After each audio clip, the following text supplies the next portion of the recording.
दोस्तों नमस्कार। उत्तर प्रदेश सरकार के अंतर्गत संचालित यूनानी स्वास्थ्य विभाग वेंटिलेटर पर है और इस विभाग के निदेशक साहब लखनऊ अपने एयर कंडीशन वाले ऑफिस में पूरी तरह से आराम फरमा रहे हैं। उनको ये तपती धूप, गर्मी और उमस का महसूस शायद नहीं हो रहा होगा, लेकिन उनका ये जो विभाग है स्वास्थ्य का, जिसकी जिम्मेदारी निदेशक साहब को है, उस विभाग को वेंटिलेटर पर गए कितने वक्त हो गए, अभी वो आगे कितने वक्त तक वेंटिलेटर पर रहेगा पता नहीं। इसके बारे में निदेशक साहब को जानकारी है या नहीं है। हम उनको अपने तमाम सूचनाओं के जरिए, तमाम दस्तावेज के जरिए उनको हम जो है कुछ जानकारी यहां उपलब्ध कराएंगे। लेकिन तमाम लोग ऐसे हैं, हमारे दर्शक भी हैं, जो यूनानी चिकित्सा पद्धति के बारे में नहीं जानते हैं। यूनानी चिकित्सा पद्धति है क्या? इसको कहा जाता है यूनानिक चिकित्सा पद्धति, जिसको कि टिब ए यूनानी भी कहा जाता है। यह नाम आया कहां से? यह प्राचीन यूनान से यह आया। ग्रीस, जो आज ग्रीस है, वही जो है यूनान, और वहां से यह पद्धति है, चिकित्सा पद्धति।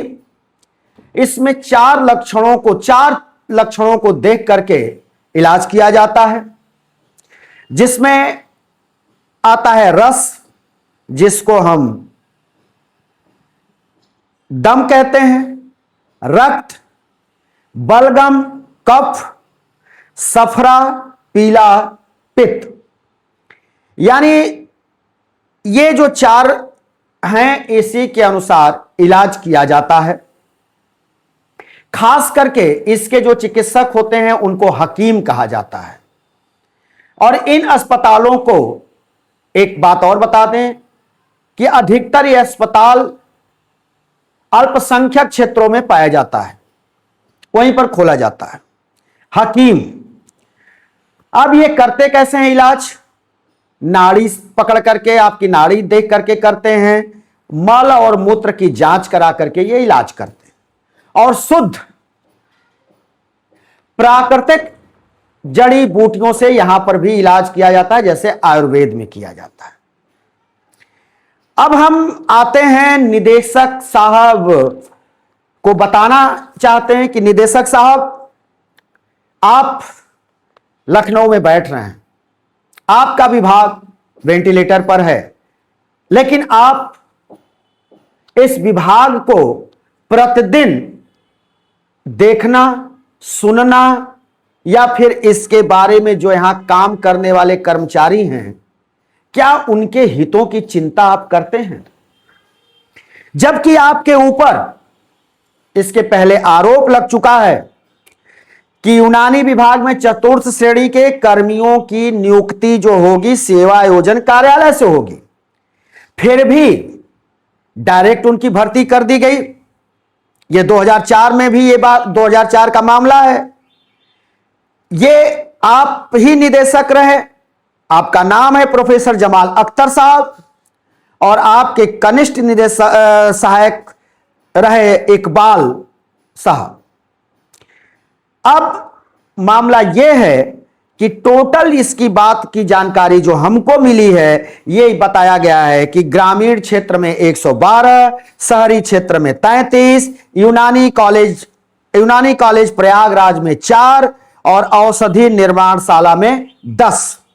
इस तरह से लगभग 192 नियुक्तियों का यह मामला है।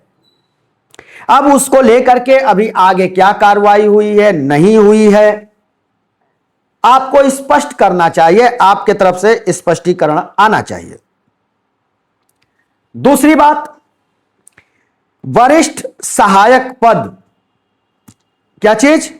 प्रयागराज में वरिष्ठ सहायक पद है 2 और वहां पर तैनाती है 3 की, जबकि रहने चाहिए 2, लेकिन तैनात कितने? 3। और आपका आगरा और बरेली खाली है, वहां पद नहीं है, लेकिन इन 3 में से कोई वहां जाने को तैयार नहीं है। निदेशक साहब ध्यान से सुनिएगा। अब एक और बात है, उस पर भी हम आ जाते हैं, और वो बात यह है निदेशक साहब कि आपके विभाग में वहां का हाल क्या है। एक वाराणसी में तैनात वरिष्ठ सहायक मतीउर रहमान सिद्दीकी हैं, जो पिछले 8 साल से यहां तैनात हैं वाराणसी में डीओ ऑफिस में। लगातार 2 साल से वो प्रार्थना पत्र दे रहे हैं कि उनका स्वास्थ्य ठीक नहीं है। तमाम अपने स्वास्थ्य से संबंधित दस्तावेज और डॉक्टर के पिकॉस जो भी उनके पर्चे होते हैं वो लगाते हैं, और वो मांग करते हैं, रिक्वेस्ट करते हैं कि उनको प्रयागराज भेज दिया जाए, गृह जनपद भेज दिया जाए। वो अत्यधिक स्वास्थ्य से परेशान चल रहे हैं, उनके डायबिटिक भी 400 से ऊपर हमेशा रहती है, और उनको कई तरह की परेशानियां हैं, वो विभाग की बात है। तो उनका ट्रांसफर उनके गृह जनपद में नहीं हो रहा। लेकिन वहीं मजेदार बात है निदेशक साहब, वहीं मोहम्मद एजाज अहमद, ये भी जो है वरिष्ठ सहायक हैं, ये प्रयागराज थे, और प्रयागराज से इनका ट्रांसफर किया गया था आगरा। लेकिन ये आगरा से प्रयागराज दोबारा 1 साल के अंदर ही ये आ गए। तो ये कौन सी रॉकेट साइंस है कि जो व्यक्ति प्रयागराज से गया और 1 साल के अंदर ही वो प्रयागराज पुनः उसकी वापसी हो गई। लेकिन एक व्यक्ति 8 साल से एक ही जगह पड़ा है, बीमार है, परेशान है, लेकिन उसको उसके गृह जनपद में तैनात नहीं किया जा रहा है। तो सवाल यहां उठते हैं कि ऐसा क्यों हो रहा है। क्या किसी कर्मचारी का ख्याल निदेशक साहब को नहीं रखना चाहिए? और निदेशक साहब आपको और कई जानकारियां हम देते हैं। मतीउर रहमान का आप उनके गृह जनपद में आपको भेजना है, नहीं भेजना है, आपका अधिकार है, मेरा अधिकार नहीं। मैंने आप तक जो है ये खबर पहुंचाई, ये मेरा काम है। अब हम दूसरी बात पर आते हैं। वाराणसी मंडल में टोटल जो 4 जिले आते हैं, गाजीपुर, जौनपुर, वाराणसी, भदोही, चंदौली। गाजीपुर में 11 हॉस्पिटल, जौनपुर में 9 हॉस्पिटल, वाराणसी में 1 हॉस्पिटल, भदोही में 1 हॉस्पिटल, चंदौली में 1 हॉस्पिटल। लेकिन डॉक्टर साहब हॉस्पिटल हो जाने से तो काम चलेगा नहीं, वहां दवा चाहिए, वहां डॉक्टर चाहिए। एक बात में आप जो है अव्वल हैं, साधुवाद के पात्र हैं कि दवाइयां हैं, हमने तहकीकात की तो दवाइयां सेंटर पे हैं। लेकिन गाजीपुर में 11 हॉस्पिटल है और 7 ही डॉक्टर तैनात हैं। वहां पर 2 फार्मासिस्ट भी नहीं है। तो जो अगर 7 डॉक्टर हैं 7 हॉस्पिटल में, तो 4 हॉस्पिटल किसके भरोसे चल रहा होगा, यह आप अच्छी तरह से जानते होंगे। या वहां पे जो है दवाइयां देखना और मरीजों को देखने का काम फार्मासिस्ट कर रहा होगा, चाहे कोई कर्मचारी निचले स्तर का कर रहा होगा। निदेशक साहब यही हो सकता है। इसके बाद हम आते हैं जौनपुर। जौनपुर में हॉस्पिटल 9, डॉक्टर 8। इसमें से एक डॉक्टर को संबद्ध कर दिया गया है गरियाओं के चिकित्सा यूनानी के प्रयागराज कॉलेज से संबद्ध कर दिया गया, और एक पद बड़ा गांव का खाली है। वाराणसी में एक ही हॉस्पिटल है, डॉक्टर हैं। भदोही में एक ही हॉस्पिटल है, डॉक्टर हैं। चंदौली में एक ही हॉस्पिटल है, डॉक्टर हैं। लेकिन जौनपुर में 9 डॉक्टर हैं, 9 हॉस्पिटल हैं, 8 डॉक्टर हैं। एक जो है पद एक जगह का खाली है बड़ा गांव, और एक जगह से डॉक्टर को प्रयागराज से संबद्ध कर दिया गया। तो मान लीजिए कि 2 खाली हैं। और यहां पे जानते हैं निदेशक साहब, जौनपुर में 9 फार्मासिस्ट नहीं हैं। यहां पे जो है फार्मासिस्टों की भी कमी है यहां पर। तो ये सब क्या है, ये सब भी आप ही के अंडर में आता है और आयुष मंत्रालय के अंडर में आता है। तो आयुष मंत्रालय को देखना चाहिए, निदेशक साहब को देखना चाहिए, निदेशक साहब का ध्यान इधर आना चाहिए। इस सब के बीच ये बात कही जाती है कि कोई आनंद पांडे साहब हैं जिनका कि आयुष विभाग में बहुत जबरदस्त चलती है। इनके कहने पर ये जो विभाग है आयुष विभाग, उसमें जो काम नहीं होने लायक रहता वो भी हो जाता है, सुगम हो जाता है, सरल हो जाता है। अब ये कौन है, इनका रसूख क्या है और इनके कहने से कैसे सभी काम जो है समाधान, सभी जो है समस्याओं का समाधान हो जाता है, चाहे वो पोस्टिंग हो चाहे वो ट्रांसफर हो। ये सारी चीजें आनंद पांडे की बात निकल करके आ रही है, ये हमारे सूत्र बता रहे हैं। साथ ही एक बात और है निदेशक साहब कि वाराणसी मंडल के डीओ डॉक्टर शैलेंद्र कुमार ये रिटायर हो गए 30 अप्रैल 2026 को, और तब से अब तक वाराणसी मंडल के आयुष विभाग से संबंधित न तो चिकित्सकों को और न ही किसी कर्मचारी को सैलरी मिली है। इसके बारे में आपको स्पष्टीकरण देना चाहिए कि सैलरी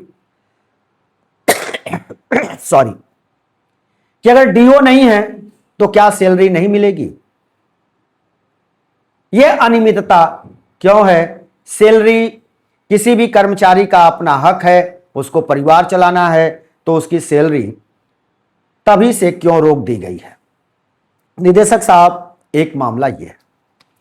दूसरा निदेशक साहब एक आरोप है और आरोप के साथ साथ यह जानकारी है कि आपके जो कनिष्ठ निदेशक रहे हैं वो साहब तो रिटायर हो गए, वो साहब तो रिटायर हो गए हैं, लेकिन आज भी उन्हीं की चलती है। उनके कहने पर ही पता चला है, सूत्र बताते हैं कि उनके कहने पर निदेशालय से हर पेपर पे साइन हो जाती है, हर पेपर पर दस्तखत और साइन आसानी से हो जाता है। रिटायर हो गए हैं लेकिन उनका रसूख अभी भी ज्यों का त्यों है निदेशालय में, और इस बात की जानकारी आपके विभाग के सबसे छोटे लेवल के कर्मचारी से लेकर डीओ तक को सबको है, और सभी जानते हैं कि जो आपके कनिष्ठ रहे हैं उनकी ही चलती है। तो निदेशक साहब ऐसा क्यों हो रहा है? वैसे ही यूनानी पद्धति जो है उसको हाशिए पर ढकेल दिया गया है, लोगों को उसके बारे में पूरी जानकारी नहीं होती है कि वहां लोग जाएं अपनी जो है स्वास्थ्य के लिए लाभ लें। इस पर भी काम नहीं हो रहा है, प्रचार प्रसार भी नहीं हो रहा है, और तो और कर्मचारी हो चाहे कोई अधिकारी हो सभी मौज में है। विभाग वेंटिलेटर पर अंतिम सांस गिन रहा है। तो निदेशक साहब इस तरह की जो समस्याएं हैं उस पर आप क्या ध्यान देंगे, और क्या जो हमने आपके सामने रखा उसको लेकर जांच कराएंगे, कोई कार्रवाई आगे आप करेंगे? ये सब कुछ अब आपके ऊपर निर्भर करता है, आप विभाग के अधिकारी हैं। दोस्तों, हम चाहेंगे कि विभाग अपने स्तर से इस सभी तरह के आरोपों को देखे, उसका समाधान करे। हम फिर किसी दूसरी खबर के साथ हाजिर होंगे, तब तक के लिए शिवमूर्ति दुबे को दीजिए इजाजत।